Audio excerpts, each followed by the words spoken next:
안녕하세요, 빌런입니다. 이번에 리뷰할 브랜드는 만의 스카이 마스터예요. 이 모델을 지원해주신 와치홀릭의 별뽕 나만님께 감사드립니다. 닉네임에서 유추할 수 있듯이 제니트 엘프리메로를 보유하신 분이에요. 제 드림워치거든요, 엘프리메로는. 시간이 없어서 얘기는 많이 못 나눴는데 제가 이런 썸네일을 미리 공개했었다가 올해 먹을 욕 다 먹었거든요.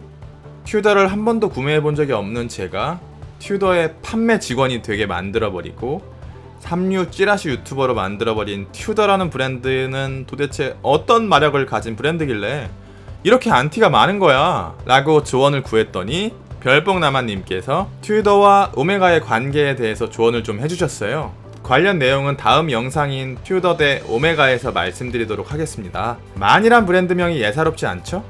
이걸 만이라고 읽는 건지도 맞는지는 잘 모르겠는데 한국어로 하면 남자네요. 남자. 나암자. 만에서 출시하는 모델들이 그렇게 또 남자다운 디자인들은 아니더라고요. 네덜란드의 신생 마이크로 브랜드로 브랜드의 역사와 헤리티지가 없으므로 모델 리뷰로 바로 들어가 봅시다. 사실 이 스카이마스터란 모델은요, 이 모델이 프리오더를 받기 전부터 제가 관심이 있었던 모델이에요.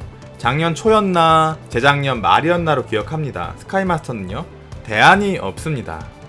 369 서브크로노의 디자인을 가진 크로노그래프 많아요. 그런데 여기다가 안정적이고 믿을만한 무브먼트라는 조건이 들어가면 선택지가 절반 이하로 줄죠.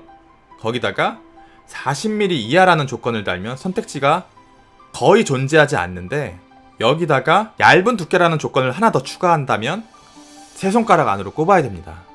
메이저 브랜드로 봤을 때 700만원대 이상으로 출시되는 보카 까레라, 1000만원대로 출시되는 제니스 엘프리메로, 그리고 1500만원대지만 3000만원은 있어야 살 수 있는 롤렉스 데이토나, 이 정도뿐이에요. 그런데 100만원으로 위 4가지 조건을 충족하는 크로노그래프를 얻을 수 있다? 사람들이 미치기 시작하는 겁니다. 저도 그 미친 사람 중에 한 명이었고요. 그런데 제가 이 모델을 구입하지 않은 이유는 리뷰를 통해서 말씀드릴게요. 제가 이 만이란 브랜드에 대해서 아쉬운 점이 있어요. 멋이 중한디 지금 정말 중요한 것, 이 브랜드에서 가장 중요한 것, 우선순위를 정확하게 정립하지 못한 것처럼 보여요. 만은요, 신생 마이크로 브랜드 치고는 매우 비싼 가격대의 스카이마스터라는 모델을 프리오더를 받았어요. 제가 알기로 이 모델이 프리오더들에게 배송까지 완료되는 데는 1년이라는 시간이 걸린 것으로 알고 있어요. 그런데 이 만에서 약속한 시간을 지키지 못하는 겁니다. 한 번, 두 번 딜레이 되면서 정말 오랫동안 기다려왔던 사람들의 속을 까맣게 태워버렸죠. 이건 신뢰의 문제이고 지켜야 하는 겁니다. 그런데 이렇게 인내심을 갖고 딜레이를 참아가면서 인내했던 프리오더들에게 약속을 지키지 못한 건 신생 브랜드고 그럴 수 있다라고 이해하시는 분들도 많았어요. 하지만 이 브랜드는 정작 중요한 이 프리오더들의 문제를 해결하기 이전에 다른 사업을 더 벌리는 겁니다. 인내심의 한계죠. 멘탈 터지죠. 마음이 슬프죠. 정말 지금 이 브랜드가 해야 할 거, 지금 이 브랜드가 먼저 1순위로 잡고 해결해야 될 거가 뭔지를 정확하게 모르고 있는 것처럼 보였어요.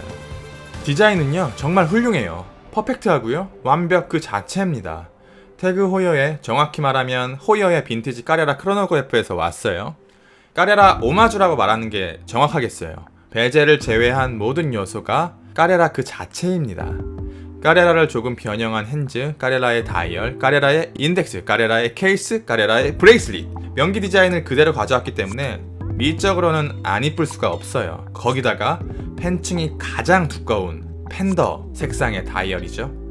여기서 만의 의지를 볼 수 있는데 절대로 도박수를 두지 않겠다라는 의지가 보이네요. 무난하게 가자. 3개의 검정 서브크로노 3시, 6시, 9시 방향에 배치된 다이얼의 전체적인 비율은 매우 되게 엄청 훌륭하고 아름답네요. 퀄리티 역시 훌륭해요. 흠잡을 데가 없어요. 이렇게 만드는 게 어려운가요? 왜 다른 브랜드들은 이렇게 못 만들까? 이런 디자인은 메이저 브랜드도 못 만들어요. 그런데 다이얼은 짚고 넘어가야 될 게 있어요. 프리오더 당시 만에서 제공한 사진을 보면 분명 팬더 크로노그래프의 색감은 화이트입니다. 그런데 실제로 출시된 색감은 화이트와는 거리가 있어요. 흰색은 전혀 아닙니다. 분명 샴페인 색상이고 거기다가 펄감이 짙게 들어가서 살구색에 가깝게 보여요. 빛이 세든 약하든 화이트 색감은 절대 아닙니다. 이걸 알고 구매하셔야 받고 나셔도 전혀 다른 색감에 실망하지 않을 거예요. 이건 호불호가 갈릴 수가 있는데 펄감이 들어가서 고급스러운 건 맞아요. 그런데 이 모델을 구매한 분들은 분명 다이얼 색상을 화이트로 알고 구매했단 말이죠. 100명이면 100명 전부 다요. 굳이 이런 변경을 했어야 하는 게 맞는가? 아니면 애초에 이런 색상으로 제작할 계획이었으면 이런 색상으로 공지를 했어야 되는 게 맞지 않는가? 인덱스는 까레라의 그것과 동일한 사다리꼴 인덱스이고 핸즈는 까레라의 그것을 한 번 더 각을 준 핸즈입니다. 까레라는 핸즈가 2단으로 꺾여 있고 이것은 3단으로 꺾여 있네요. 까레라와 유일한 다른 점인 베젤입니다.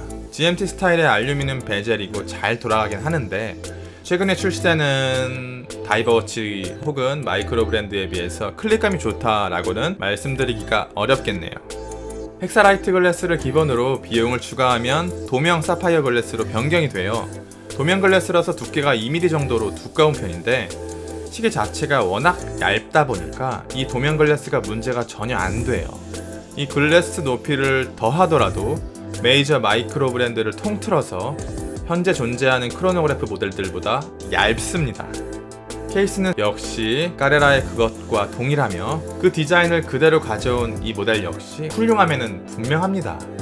거기다가 38mm의 두께에 아름다운 비율의 크로노 무브를 사용하고도 두께가 글래스를 제외하고 단 11mm. 말도 안 되는 일이 실제로 일어났어요. 시스루 케이스백으로 무브먼트를 볼 수 있게 해두었고 굳이 비용을 들어가면서까지 범용 무브먼트를 볼 필요가 있을까? 제 개인적인 생각인데요. 무브먼트를 감상하는 의미가 있는 수준은 최소한 범용 무브먼트는 넘어서야 한다고 봐요. 이건 비용만 추가되고 내구성만 떨어지고 방수 등급만 떨어지니까요. 범용 크로노 무브먼트는 두 개가 존재해요. 에타의 2894-2와 벨주의 7750 둘 다 스와치 거죠. 스카이마스터가 사용한 2894-2는 가장 기본적인 범용 무브 중에 하나인 2892에다가 크로노 모듈을 한층 올린 거예요. 그런데 만에서 어떻게 에타에서 무브먼트를 공급받을 수 있었을까요? 어떻게 잘 해결했나 봅니다. 에타와 셔브를 쳐가지고 369 크로노그래프를 이 정도 두께로 만들 수 있다? 이건 정말 처음 봤어요. 놀랄만한 일이에요. 그러니까 이 모델이 가치 있는 이유가 여기서 나오는 겁니다. 그러니까 엔간한 인하우스보다 범용이 짱이라니까요. 그럴싸하게 인하우스 크로노그래프 만들면 뭐해요. 가격만 올라가고 두께가 밥통인데. 글래스 제외하고 두께가 11mm입니다. 이게 어떻게 이렇게 잡았을까요?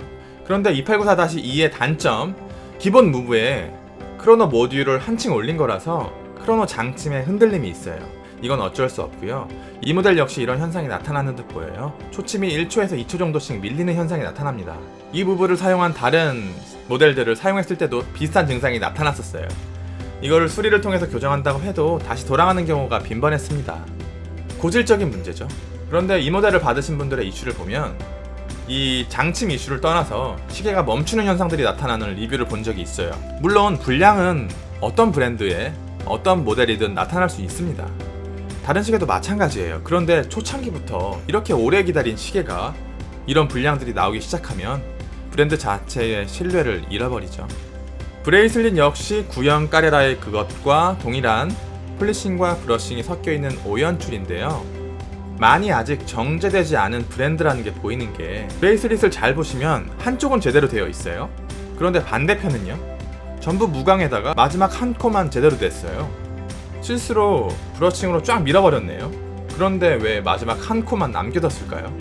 하다가 힘들었을까요? 이걸 보면요. 애초에 브랜드에서 검수를 하는 시스템이 제대로 갖춰져 있지 않다는 걸 알 수 있어요. 브랜드 자체적으로. QC 실수를 제외하고도 브레이슬릿 자체의 퀄리티는 그렇게 좋은 편은 아니에요. 제가 만져본 마이크로 브랜드 중에서 아마도 가장 구린 편에 속하는 브레이슬릿의 퀄리티라고 보시면 될 것 같아요. 이전에 리뷰한 발틱이나 로리의 브레이슬릿과는 최소한 한두 단계 아래급의 브레이슬릿이라고 보시면 될 것 같습니다. 분명 이 모델은 가치가 있는 게 맞아요. 팬더 색상으로 단돈 100만원대로 얇은 두께의 작은 사이즈의 안정적인 무브먼트, 이 5가지 조건을 가능케 하는 브랜드는 분명 이 스카이마스터 이전에는 없던 일이에요. 그만큼 이 모델이 가진 가치는 뛰어납니다. 그러나 시계의 완성도를 중요하게 생각하는 분이시라면 아직까지 만의 시계는 잠시 시간을 두고 기다리시는 게 좋을 것 같아요. 브랜드가 추구하는 방향성이 뭔지는 잘 모르겠는데 자신들의 지지자들에게 신뢰를 잃어버리는 모습들을 보였고, 시계 자체의 완성도가 아직은 시계 브랜드로서 부족한 점들이 많이 보입니다. 한마디로 디자인은 훌륭하나 퀄리티는 저렴하다. 이렇게 솔직하게 리뷰하면 분명히 만 구매자분들로부터 비추폭탄을 먹을 것 같긴 한데, 그래도 할 말은 하고 마무리하겠습니다. 감사합니다.